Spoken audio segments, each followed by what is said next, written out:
Boom, there you go, Tom. Take it away. Well, good morning. So I'm going to be a little bit quieter than I usually am because we have a little baby in the house right now, and I don't want to distract her. And I've been told I'm pretty loud, so um, but I'll try and control a little bit of that. So I got a little quote here that was pretty resonated with me today when I woke up. And I always wake up to something positive.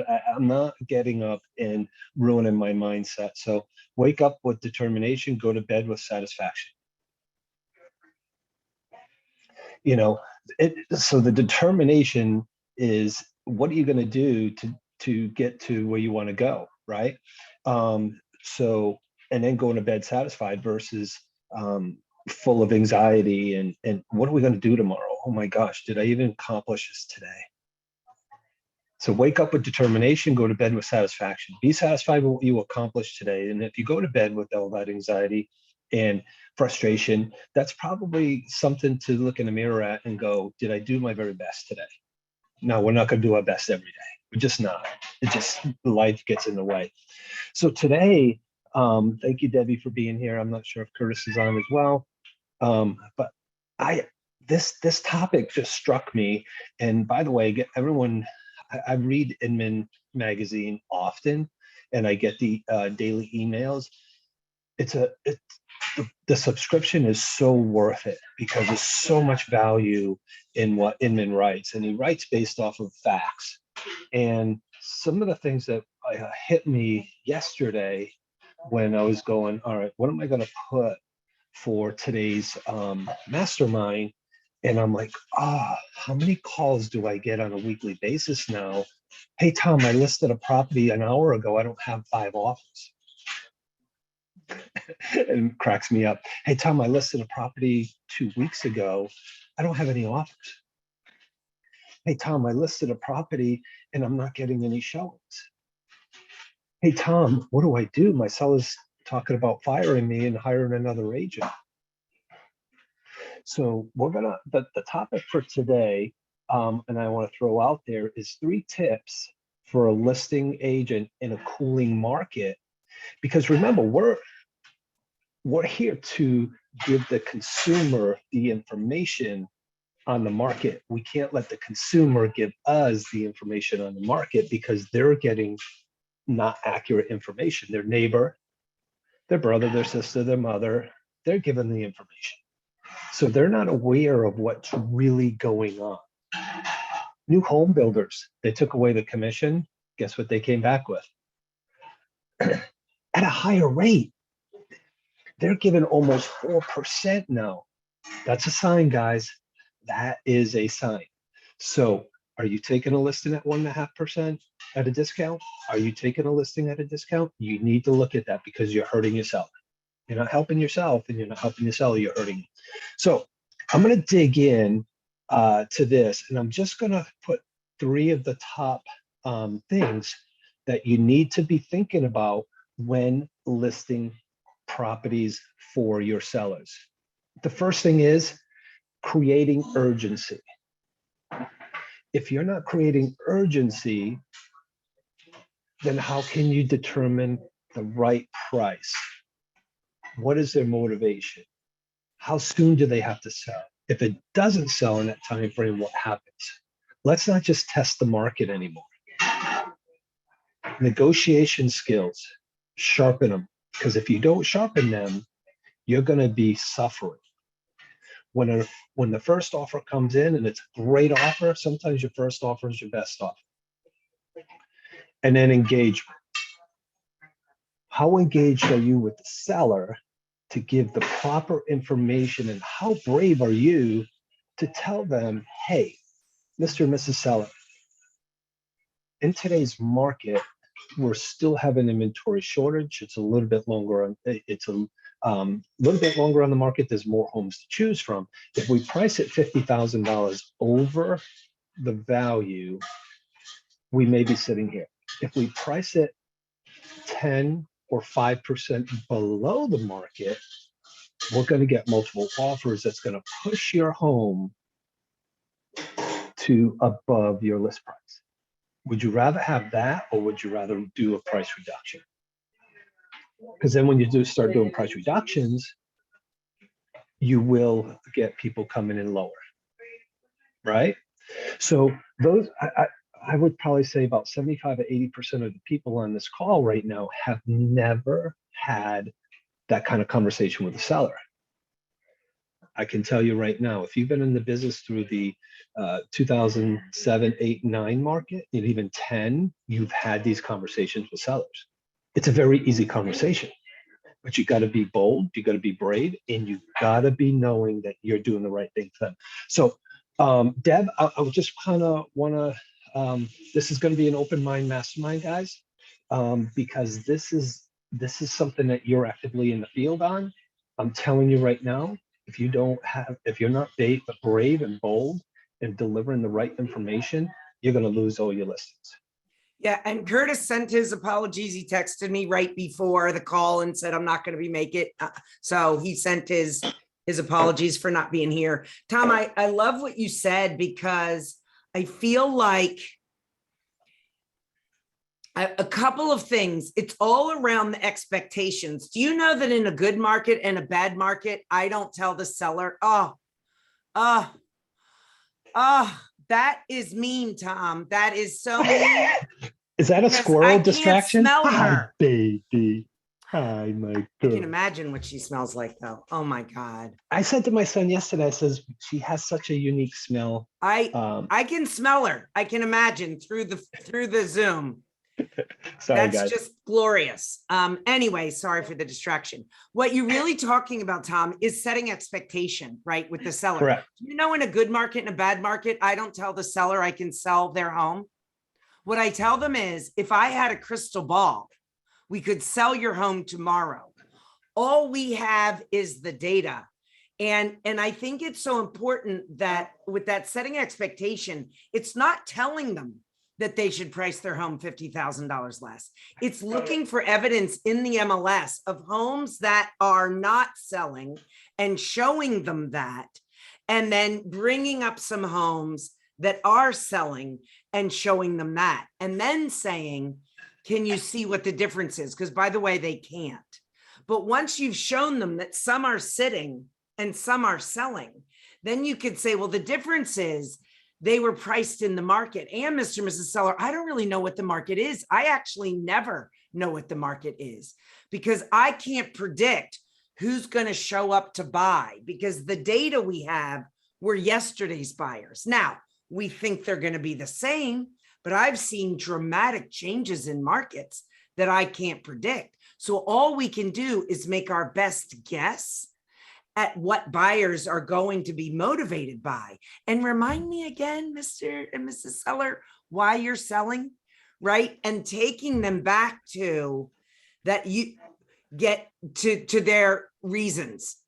It is so good that it's so important that we get good at what we say now. And if you don't know how to do that, there are dozens of people on this call that are good at what they say. Get with them. Ask them to role play with you, right? And you can get good at what you say. Yeah, you know what? There's a couple things my coach told me years ago when we were going through the the slam over your head with a sledgehammer market, right? More homes were on the market. I mean, we were begging for buyers, right? So some of the things that I would highly recommend you do not tell a seller. Expect an offer immediately. Expect high traffic immediately. If you do that, you just set yourself up for failure. You just set yourself up for failure. Hey, in today's market, realistically, it may take 60 to 90 days to get the right offer, and then an additional 45 days to close. So we're looking at about 4.5 months. Is that okay? No. Well, then let's talk about price and your motivation. Okay, because sometimes convenience will motivate them to sell now.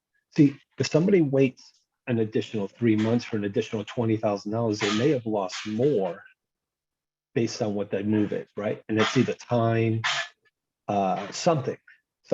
So if you're not doing a needs analysis for your buyers and sellers, especially your sellers, and by the way, that's all in the script that you guys have online. So tell me, Deb, if you sold this home in the next 30 days, what would that do for you and your family? Oh my gosh, Tell me that'd be more. great Tell because me my more. kids would Tell be me able to more. be in school and I Yeah, wouldn't have to disrupt them. yeah, I get it. So what you're telling me is you're if you don't price a home right, so what you're telling me is it's okay that you guys move and your husband stays at the home, right? What does that do for the kids and the family? Oh no, we want to all be together. Yeah, Yeah. yeah, yeah. So again, we want to go back to the uh the needs analysis, and I call it needs analysis, and it's just questions, asking the right questions to create motivation. The days of putting your, by the way, I've I analyze all the big mouths, the ballers, I guess they call them in real estate. They're quiet. They're quiet right now. They don't have their feet in the stand negotiating contracts. They don't have a cocktail in their hand on the beach writing contracts. By the way, that could be, they could get in a lot of trouble for that. But I hear they're quiet. They're very, very quiet. So if you're out there with inventory, you win.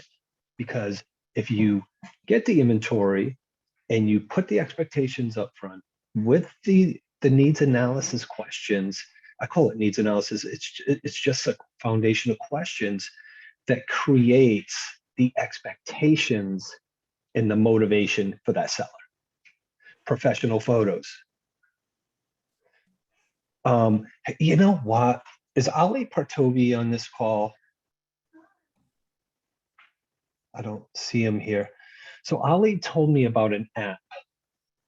And one of the things about this app is you put all the criteria of the home in it, and it's a free app.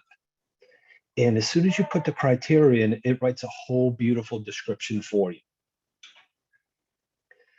Your description will also be, oh, there it is. Liz, you are the best. Guys, if you look in the chat box, copy.ai, it'll write the description for you professionally for free in like 30 seconds, not even. Good description, good photos, good co-broke compensation, easy showings, and price. So 10 seconds deep, perfect, 10 seconds. If you're anything like me, I used to go to this one lady, I call her all the time and I say, hey, Rachel, do you mind if I copy and paste your descriptions onto all my listings? She started laughing and she said, sure. Because I always used to put minutes to the ocean. Right? We live by the beach, so it's only minutes to the ocean. Yeah, Tom, So- something else you talked about, which was, I forget what the number 3 was, but I remember what stuck into my head engagement, engagement.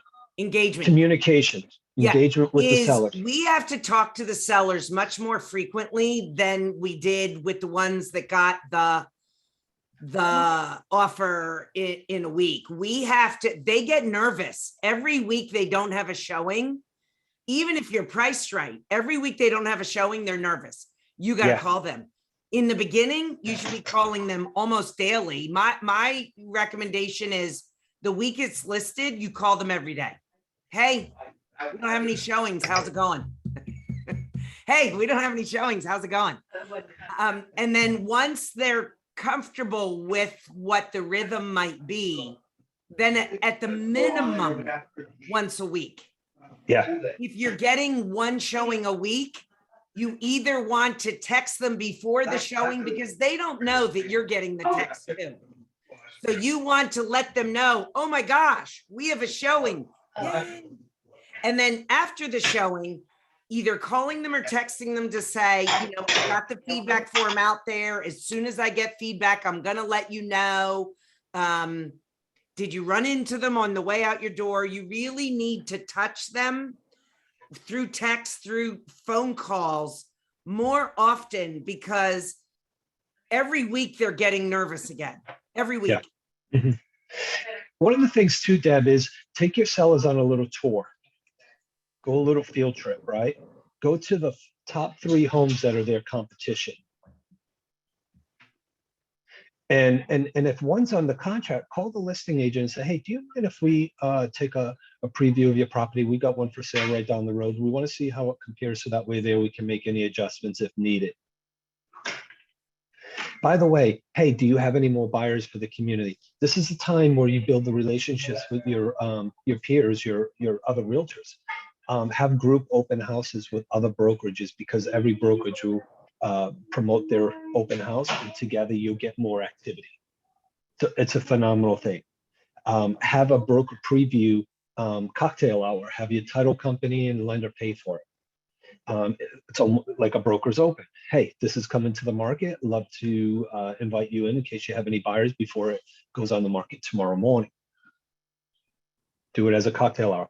But engagement, professional photos, giving them the proper information, because right now you can't just put a property on the market and say, let's just see what it sells for, like it was a year ago or even 6 months ago.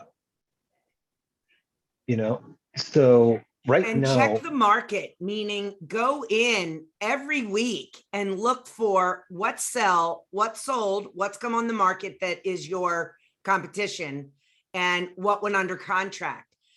Because you're going to get the information that the market is still trending downwards before whatever the news is, you know, for your price point.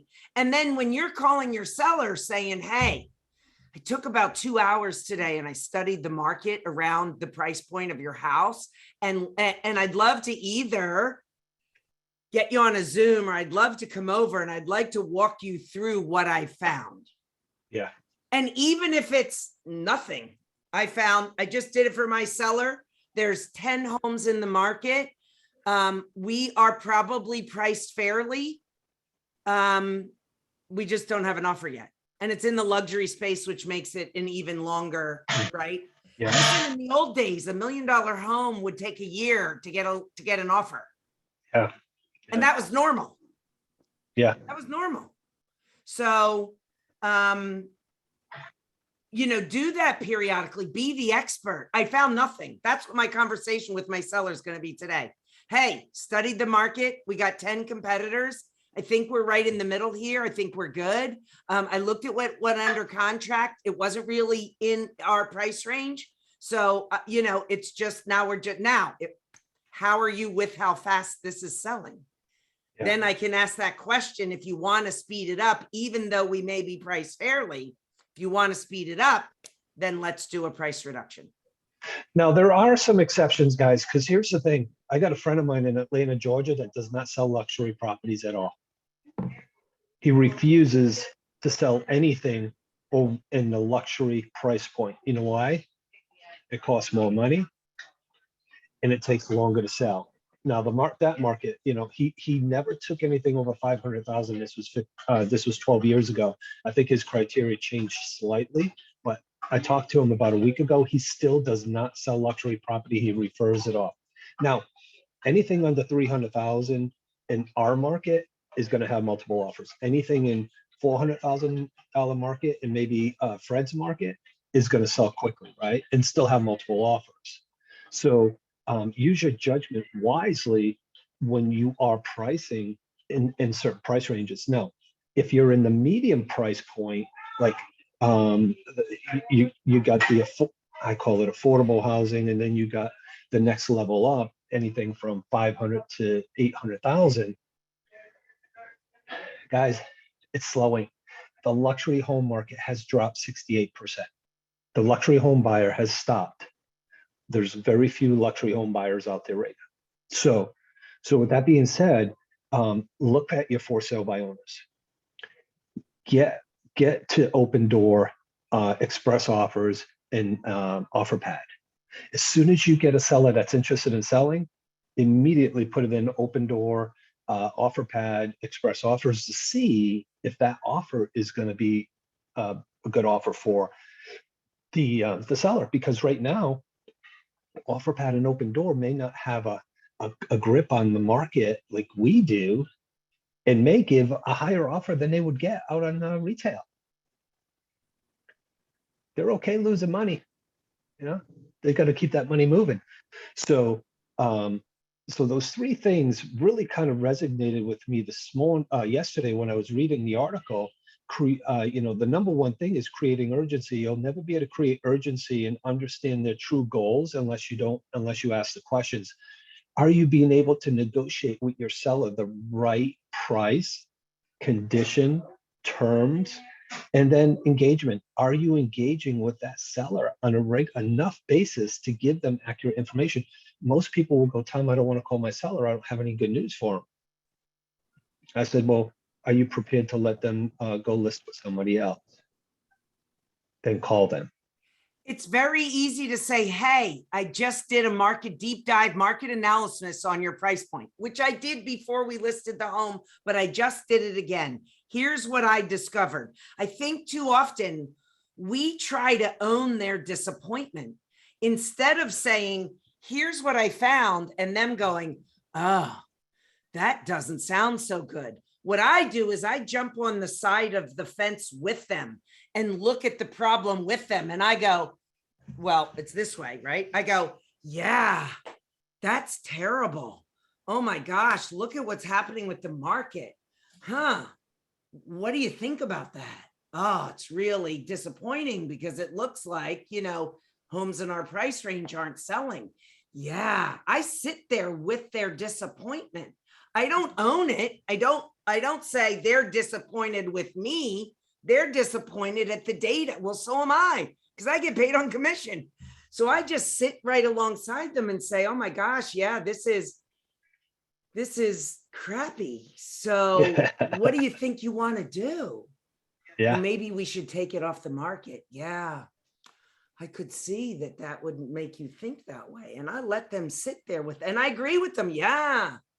Huh. Remind me again why you're selling. Oh, you want to be closer to your son.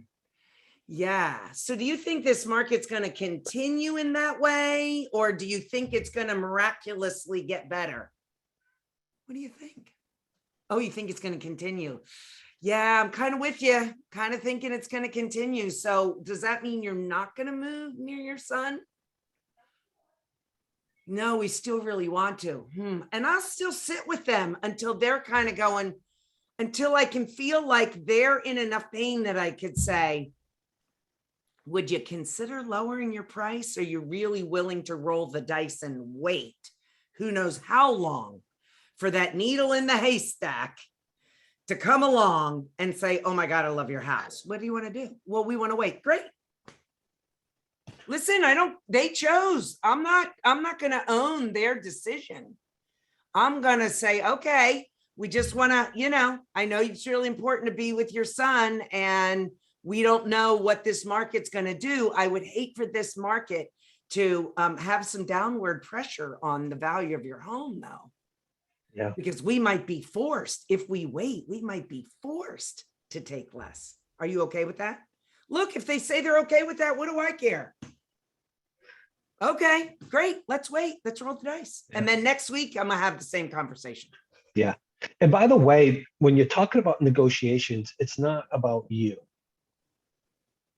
It's not about what you think is right. It's about what the seller and the buyer feels is right for them. You're a mediator negotiating between the two based on what their needs are and their goals, not your goals. Right? So again, some homes are going to sell extremely fast because they're in that right price point.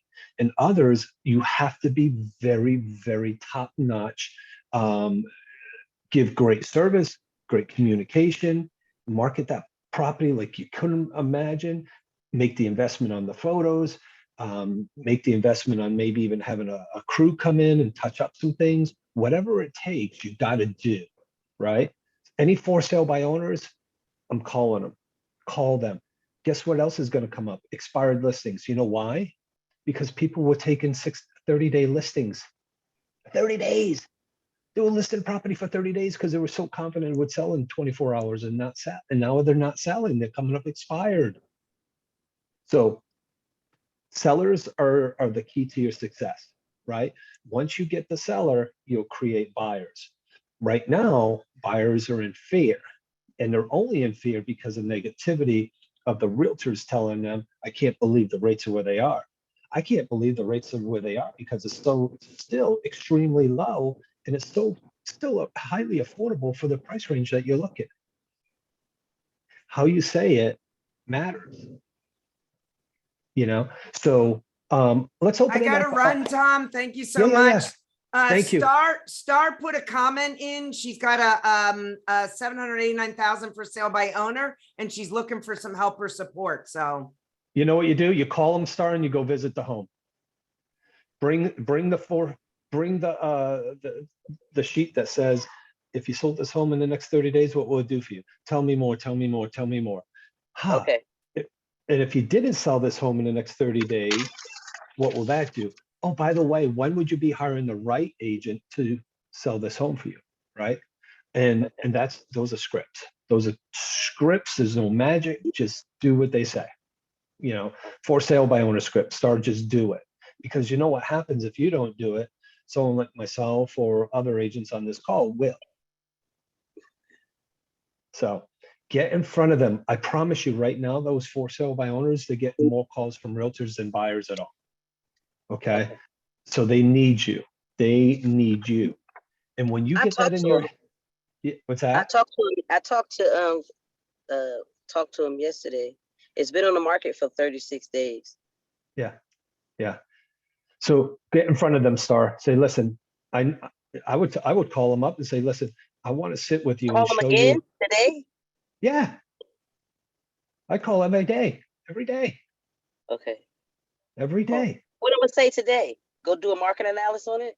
No, say, Star, hey, I noticed that your home's still for sale by owner. I'd love an opportunity to sit with you and show you what I do to help sellers get their home sold. So that way there, when you're ready to hire the right agent, I'm your gal. Oh, I'm not interested. Okay. make an And I'll call the appointment. next day. Hey, Okay. I noticed it's still for sale by owner. I'd love the opportunity to come by and meet with you and show you what I can do to help you. What can I do to help? Okay. But get the script, Star. They're right in our workplace under pin posts in the files and the script booklets. Okay. Okay.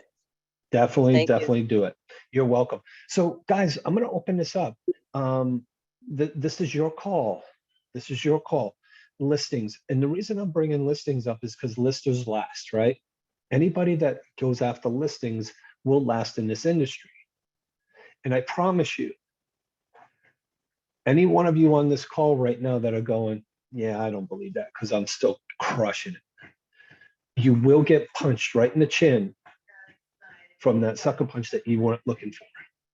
I don't know why I use those terms, but here's the thing. Trust me when I tell you the market is correcting. It's not crashing, it's shifting. It is correcting.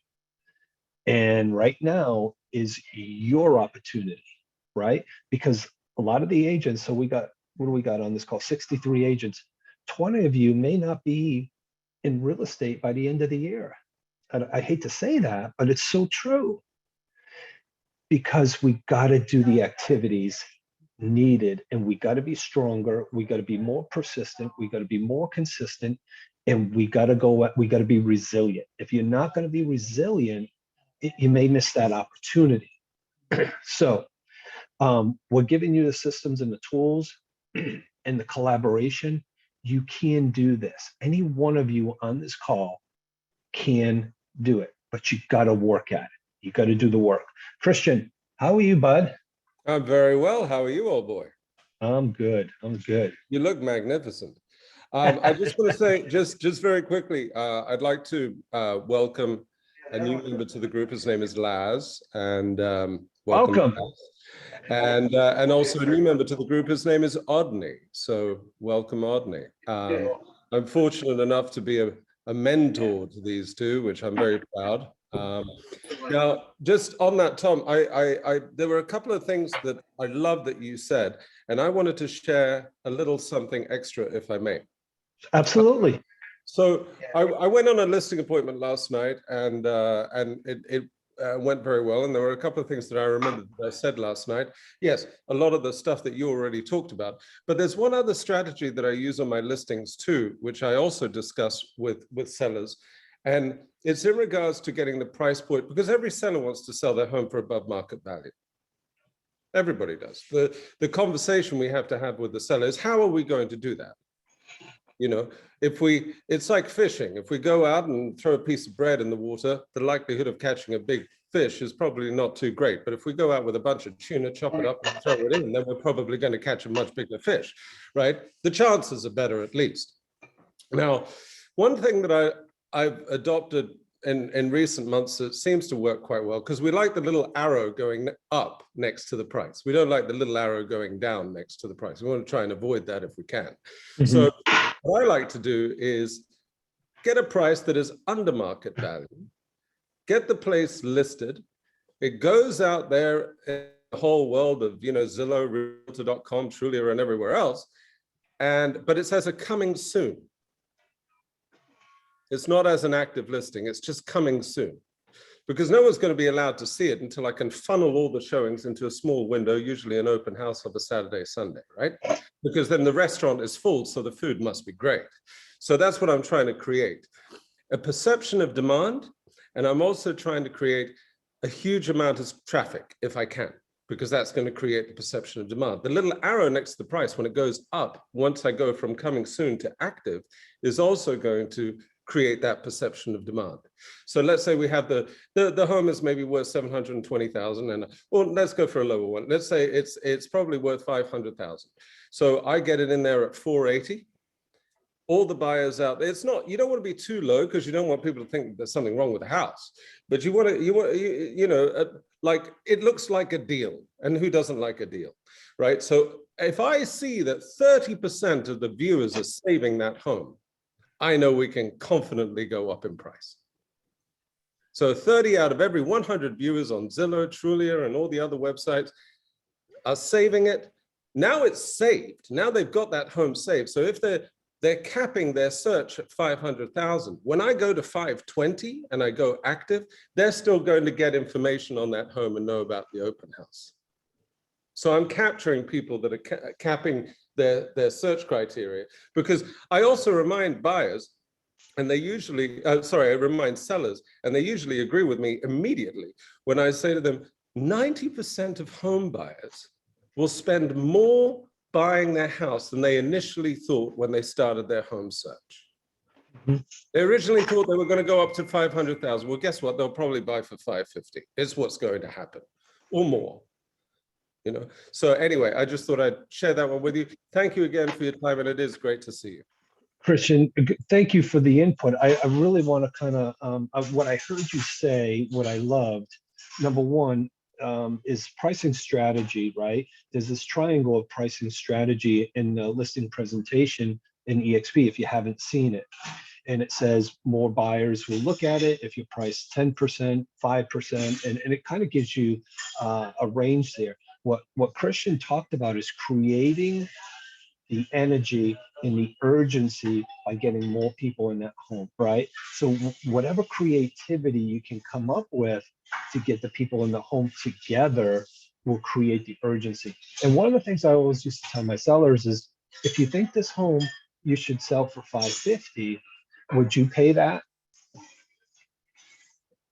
If it's listed at 500 and you find that home that you want that's 500, are you willing to pay 550? Well, no. Okay, so why do you expect someone else to? We're in a different, we're moving into a different market, guys. Now, again, I'm going to elaborate this. In certain markets, in certain price ranges, it can still happen. It will still happen. But you got to be knowledgeable enough to know, oh, I sell all my homes 10% over list. Well, that's not happening anymore. You got to make sure that you know the market. And yes, certain homes will sell for over list. It's just going to happen. But not every, not a $700,000 or $800,000 home, unless it's $1 million home price at $700,000, and you get people fighting. So, Peter, welcome to the call, my friend. Hi, good morning. Good morning. Good to see y'all again. Awesome. Hey, I have a quick question. So this is straight at you. It's still hard. It's all medicine and stuff. Like, I listen to you every time. I hear you, I watch you, and I can tell, like, right off the bat that you're the type of person, you know, you got years of experience behind you and everything. So, based off of what you have seen all these years and everything, you've come across different types of agents, clients, sellers, and buyers. What would you say would be the best route for an agent new to EXP to get their first listing? You ready? Yeah. The first thing you need to do is pick up the phone. Okay. Here's what I would say. So thank you, Peter, for the compliment, and thank you for asking the question, because I know there's many people on this call that would have wanted to hear the same thing. Okay, so here's what I would say to a brand new agent, a seasoned agent. It doesn't matter, right? You are surrounded around years and top talent on this call right now. Yeah. You know more about the real estate business than that seller does. Okay. You are very knowledgeable, you're experienced.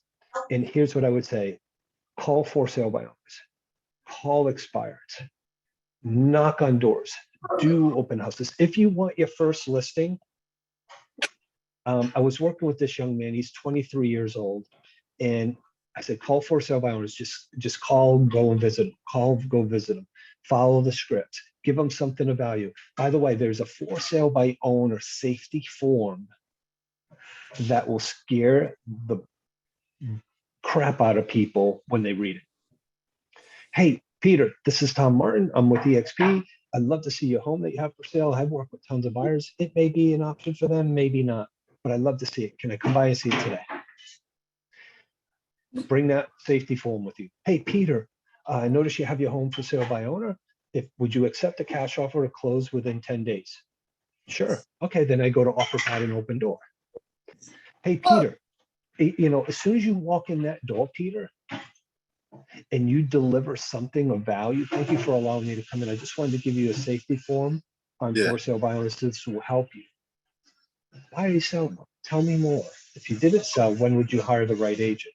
Right? Those are all scripts. And when I was brand new to the business, I said to my manager, what do I do to get listings? Just like you said. He said, call for sale by owners. Now, you can call your sphere of influence. You can call people you know or whatever. But if you want listings, the fastest way to a listing right now is expired listings, for sale by owners, and a sphere of influence. Oh, really? Okay. Wow. Make the call. You have a cool accent. It's amazing when people have an accent like you and Christian and Steve Pugh. You guys get people to stay on the phone longer. Tom, may I say something, since you're picking on me? Oh no. Impediment. I want Peter, to say what did you hold on one second? Peter. I want to say something to help Peter when I can. I'll Yeah, no, go ahead. Well, Peter, Yeah. my very first sale was a listing. And I only got that listing because I had a buyer. So something to think about. And my first few listings, I all got simply because I had buyers that I was legitimately working for to try and help them find a home. So that was my purpose for knocking on doors and calling people in a certain area, was because I legitimately had a buyer. And I even submitted an offer to the seller on an as-is contract from my buyer for their home. Now, really? yes. Now, if nothing else, it helps you get in front of that person. Okay. Okay. So get buyers. I mean, I know buyers are easy to get in this business at the moment. So, get buyers, but use those buyers to also facilitate getting you some listings. And Absolutely. then if you know where they want to buy and what price range and what type of home, you can do a search for that. You can get on the phone, as Tom said, or you can literally walk up and knock on the door.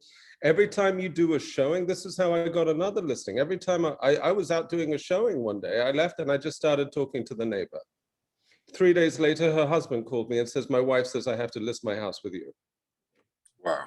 That's it. So they'll all tell you it's a contact sport, but you have to be there with a reason, not like a sleazy salesman. You have a proper purpose. If you're genuinely representing, and I tell them, look, this is probably a long shot, but frankly, I don't know what else to do. My buyer is desperate to buy in this neighborhood. Do you, or is there anyone else that you know that might be interested in selling? Okay, because I have to find them a home. Oh, I okay. love that. And that's it. I love that, Christian. Wow. See, Christian had a good approach, right? And that's why we have these calls. That's why we have this collaboration.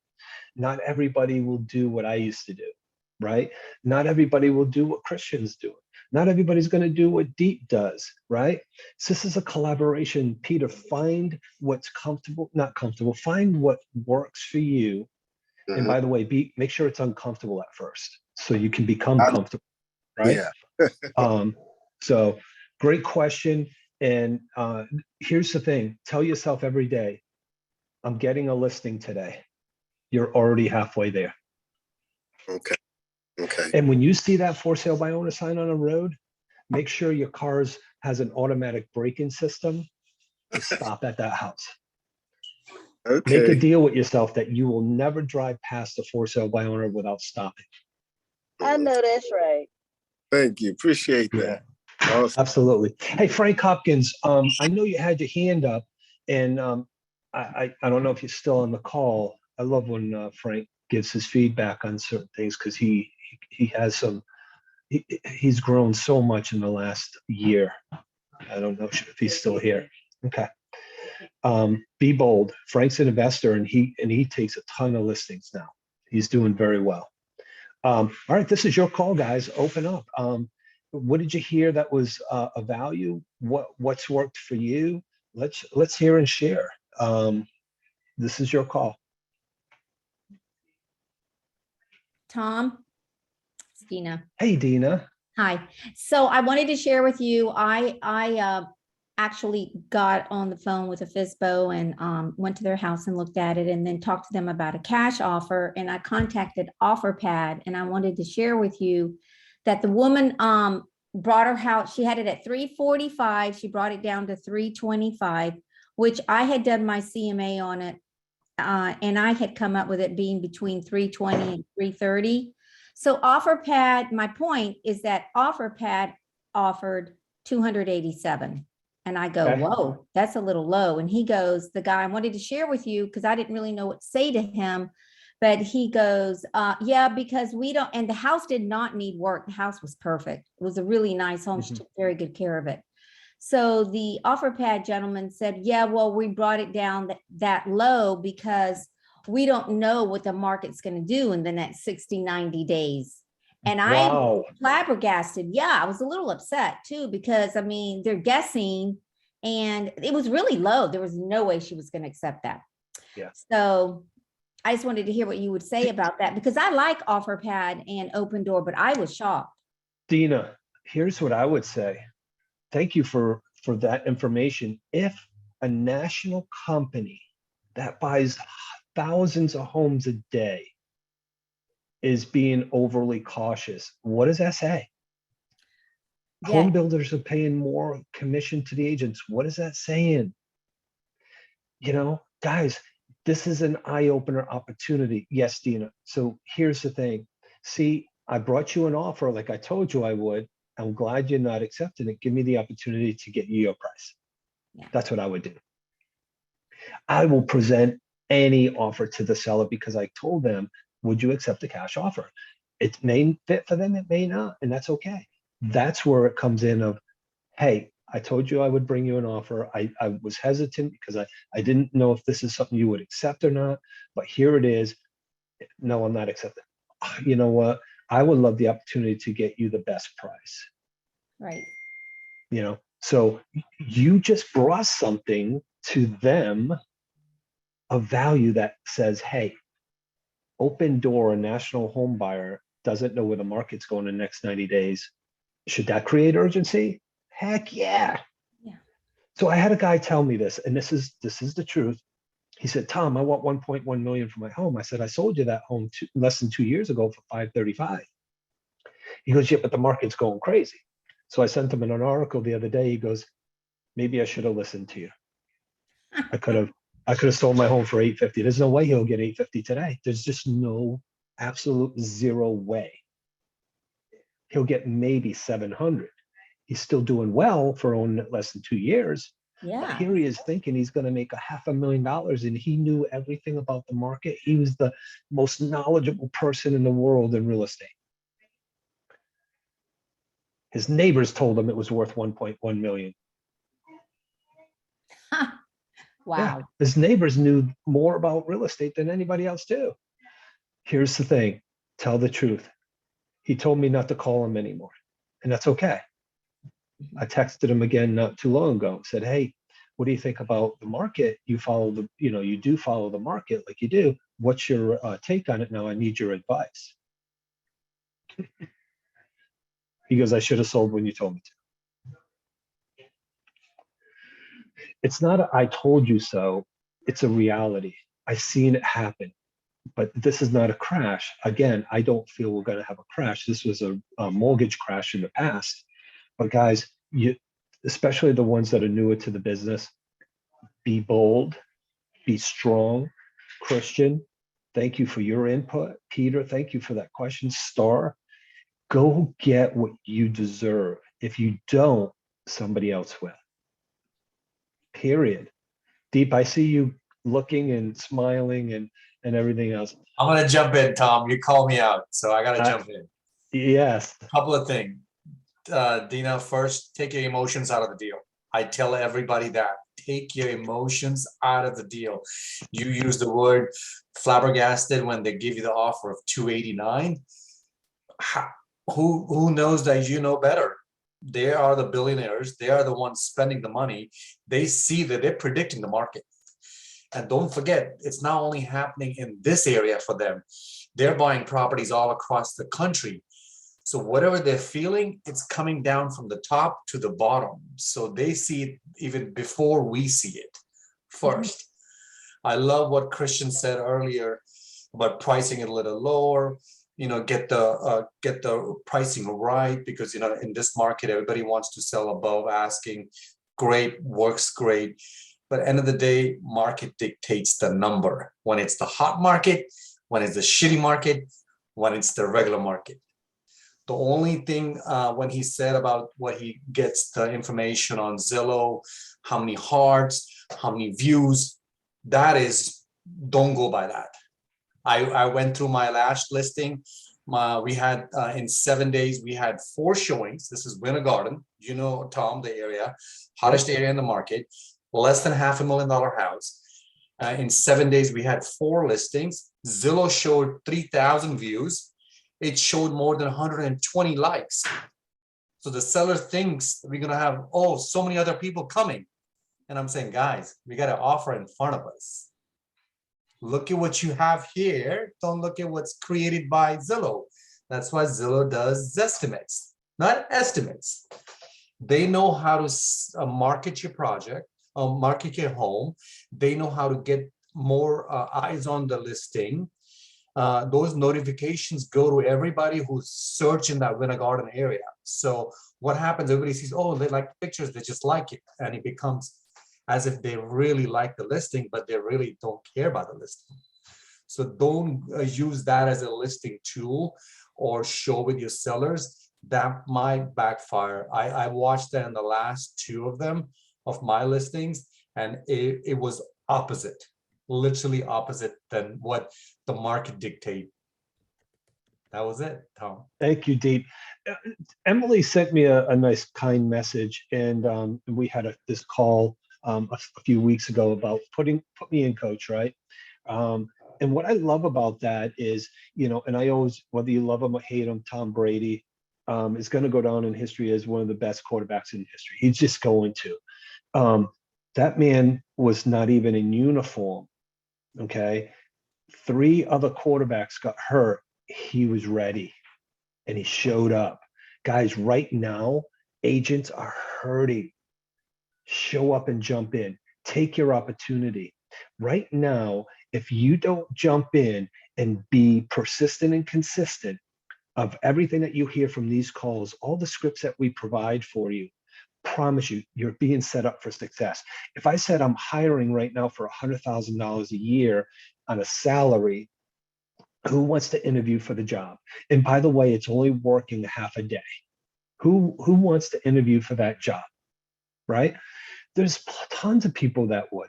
But here's what the job description is. You need to make 20 contacts a day. You need to have 2 appointments per week set up. And then take the rest of the day off. Make 20 contacts about real estate. Go on 2 appointments per week. And you will kick butt in this industry. Very simple, right? Sounds simple. But we choose not to do it because we have this fear of rejection. If I knock on the door, they're going to yell at me. If I make a for sale by owner call, they're going to yell at me. But if I said, I'm paying you to do this, you do it. Right? It's crazy how things work. Some of the best salespeople that I know that work for a salary and bonuses do exceptionally well. They come into real estate and they're petrified to make a call. I don't get it. Call your sphere of influence. I'm scared. Call a for sale by owner. I'm scared. Knock on the door. I don't want to. We'll go back to the salary. Seriously. Oh my God. Go back to the salary because that's probably the best fit for you. I don't know. But here's the best business to be in is in real estate. 22 years in this business and I love everything about it. I love people telling me no. I love people yelling at me. I love it because what it does is it gets me to the next yes. Gets me to the next yes. You can fail 99 times in this business and get that one opportunity and win at a high level. Get 99 contacts in a week, you'll get 1 appointment. Be very sharp, get 99 calls and you'll get 2 appointments. Be a master, make 99 contacts and you'll get 3 appointments. So a 3% conversion on an appointment makes you a master. Guys, it's simple, not easy. Okay? Keep it short, simple, and relevant. Don't overcomplicate it. The first step is make the call. Second is get in front of people. Christian said it best. Get in front of them. Get in front of them. People will treat you differently in front of you. All right. I rambled on there a little bit. Sorry. This is your call, guys. Go ahead.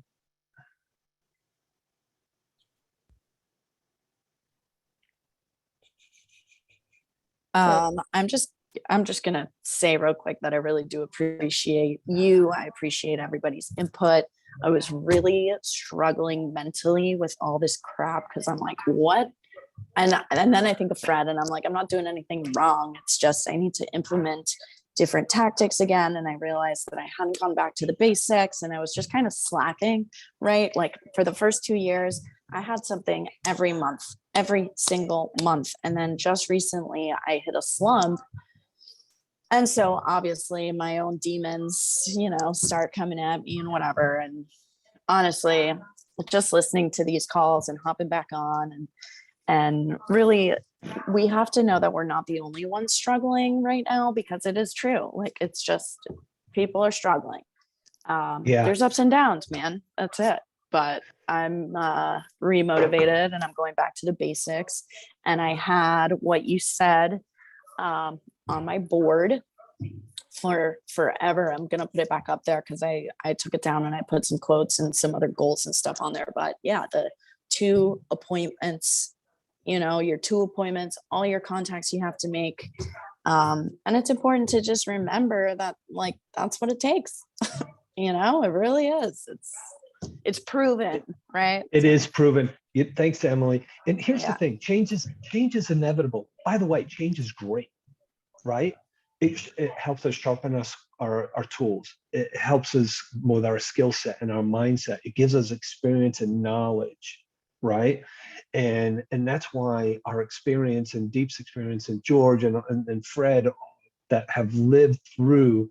I honestly seen realtors almost homeless that were making $500,000-$600,000 a year lose everything they could ever imagine, even their own dignity.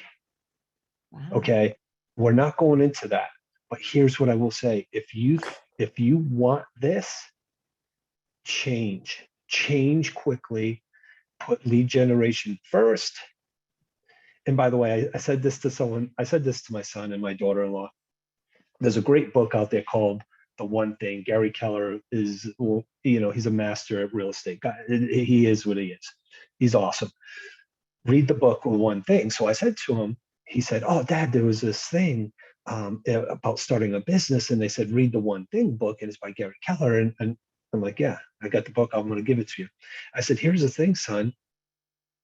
You can be a multitasker that's just telling me that you're mediocre in many things.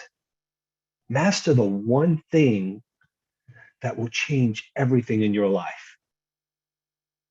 Master one thing." So there's an amazing bakery in New Orleans, and their pastry that's known around the world, and I may say this wrong, is beignets, right? Did I say that right? Beignets. Okay, they're Beignets. beignets. The coffee's horrible, the service is horrible, but there's a line out the Yeah. for hours for darn beignets. Why? They mastered the pastry. People from around the world go there for that darn pastry with poor service, nasty coffee, but they got great beignets. Master the one thing that's going to drive you forward. And here's what I will say: find a way. I don't care if it's through cold calling, knocking on doors, or whatever it is. Find the one thing that'll create listings, and you'll be able to thrive in this business. If you just depend on a buyer, that buyer is done and gone. A listing is a foundation of more growth. Get the listings. Gina. By the Hi, way, it was Tom. good to meet you in person. I know you too. And your wife was so nice in her birthday. She is sweet. She's one of the sweetest ladies I know. I don't know how she deals with me, but she does. I think she just goes numb and goes, "All right, whatever." No, you're a good pair. But I wanted to say that I did think that I was not doing so great because I didn't get $1 million listings and all that stuff. And I only have things that are 500 and less. So I kept thinking to myself, so like, God, what is wrong? But now that you're saying the high-end buyers are not here, I'm going to still be in business. So I'm happy about that now. Yeah, you know what? When my coach told me back in 1999, when I first started in the business, he goes, "Set a criteria that you're comfortable with and stay with it." So back then it was, I'm going to work with buyers under 200,000, buyers and sellers. Mhm. That was my criteria. And I thrived in it. And my friend down in Atlanta, he will not sell. If a buyer came and said, "I want to buy a $2 million home," he refers it out. If a seller came to him and said, "Sell my home, it's $2 million," he refers it out. He goes, Wow. "I'm not the expert in luxury properties and I don't want to do it." Mhm. And he, by the way, he still sells, I don't know, 75, $80 million with the real estate a year. Okay. So find your niche, find the one thing that works for you. So, Right. Thank you. Krista. Hey everybody. Sorry, let me see if I could put my camera. So I just wanted to say, maybe this will help somebody. I went door knocking the other day and I did post it on my Instagram that Kelly and I got stopped by a very angry neighbor and who came at us like a bulldog. And, I mean, it didn't really faze me too much. Kelly was, Krista, step aside and put your foot out and watch them trip.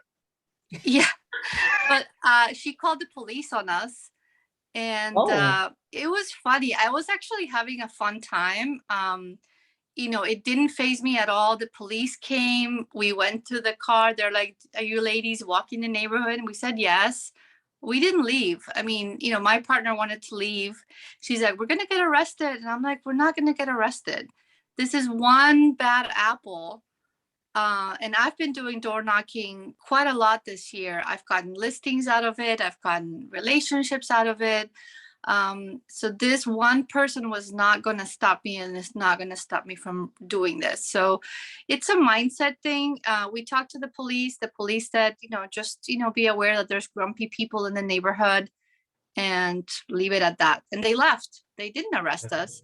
So I just wanted to let you guys know that, you know, just don't let one bad experience ruin your lead generation tactics and what you enjoy doing, which is building relationships and meeting people. And it will go well for you. And the second thing I just want to say, I do sell luxury. You know, like Gina said, a lot of times I've been in 18 years. Those $1 million listings sometimes take a year to sell. We've been lucky that these past 2 years, everything has sold, but I have been in the business where my listings don't sell, and I have to constantly keep up with the sellers, making sure they're happy, engaged, and still with the end goal in mind. So if you have an array of listings from 200 to whatever, 1.5 million, you're going to make it in this business.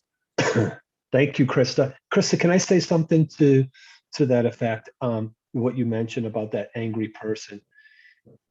What I would do now is I would send them a card and just say, I apologize if I offended you in any way. I'm out there looking to help people, and I just hope that you accept my apology, and send like a $5 coffee card. We never That's a good idea. know. Thank you. We never know when somebody's. I went on a listing presentation. This lady beat me with the papers. I thought I was going to have paper cuts all over my face and my neck. She was throwing stuff at me. She was yelling at me and swearing at me. And as I'm walking out the door trying to protect myself, I look in the room and there's her husband. Leave him alone. Leave him alone. He was dying. She was full of emotion. You know, she was angry. She was hurt. And we did sell the property. They called back, but you know, you never know when someone is going through life. True. And they're just acting out.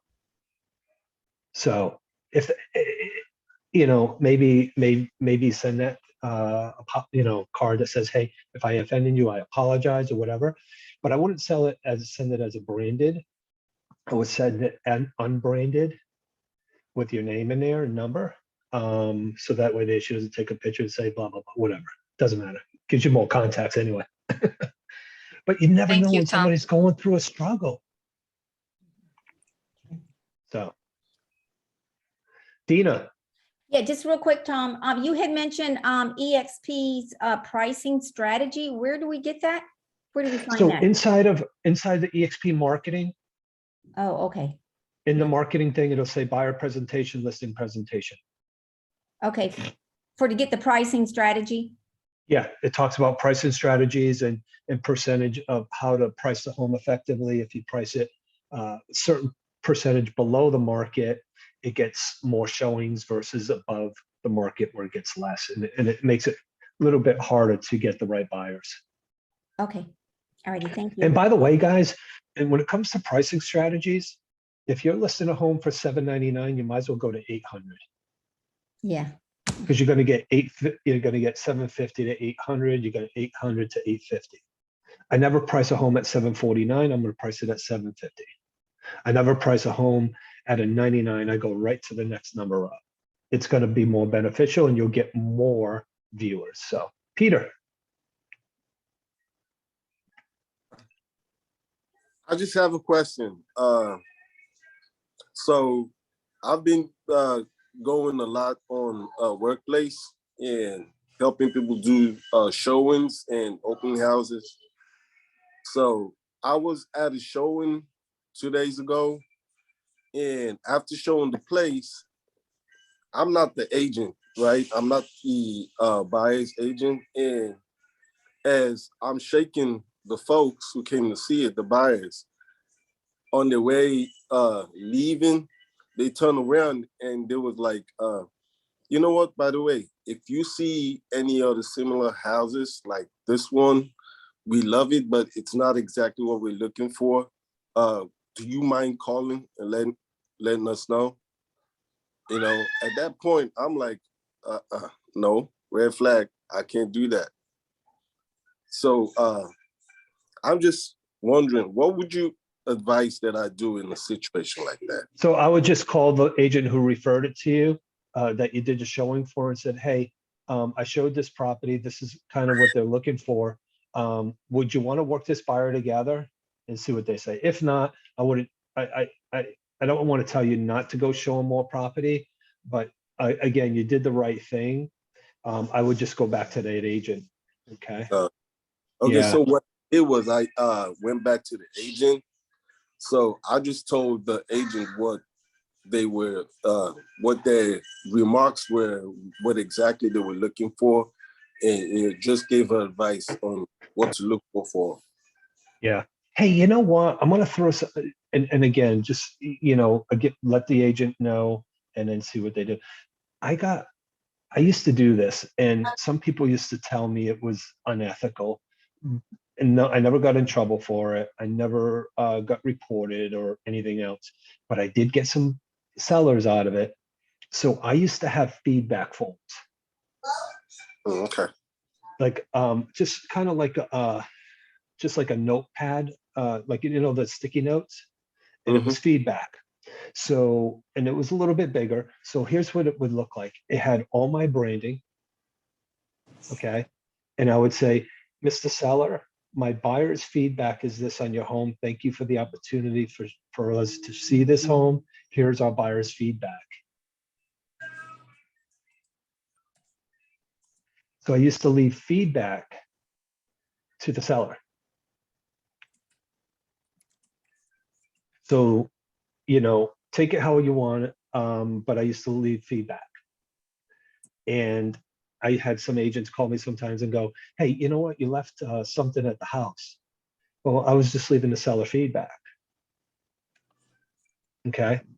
So if they would have had a feedback form, which is good for the sellers too. Hey, if someone came in, this is what their feedback was. It's good. It helps that listing agent. But here's what it does too. If that listing agent doesn't do their job, they're probably going to call you. It's not unethical. There's nothing wrong with leaving a feedback form. So just think about that. Okay, so I should leave the forms in the house while I leave? Yeah, I just tell, I just leave on the counter. Here's my buyer's feedback. We appreciate the opportunity to see them. Okay. With my details and everything on it. Yeah. Like a business card format, but just a little bit longer where it can be notes. Okay. Anyone else? Thank you guys for all the engagement.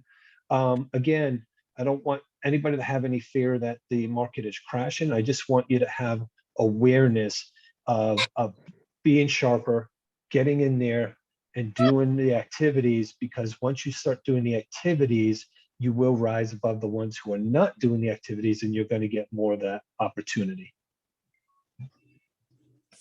Awesome. Thanks, Tom. Appreciate Jojo, good job up there in Rhode Island. Thanks, Tom.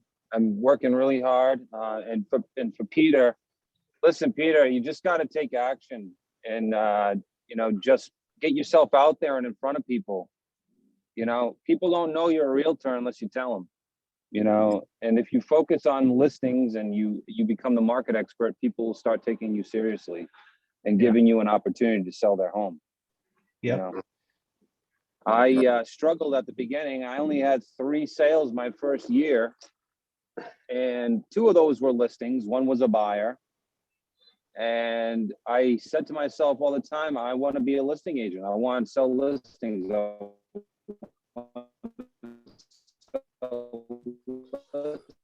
Oh, he's breaking up bad. Yeah. I've been doing very well.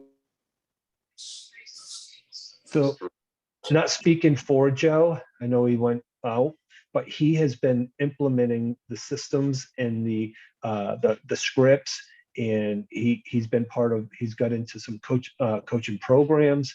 So Joe has really made a conscious decision to go, here's my why, and I'm going to fight for it.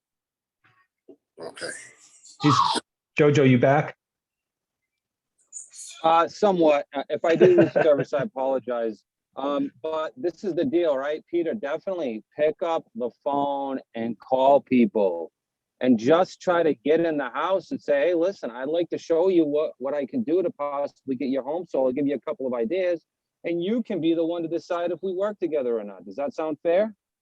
Okay. You know, and then it's either a yes or a no. And chances are, you know, if they're a jerk to you on the phone, I don't want to work with that person either. In the first place, huh? It's all laws of average. Everything is a numbers game, but you increase your laws of average by your attitude and your persistence, right? They talk about persistence all the time, Tom. That's the number one thing he talks about is consistency and persistence. Okay. Appreciate this. Love this. Thanks. So, Absolutely. I wish you guys an amazing weekend. Go out there and get your fair share.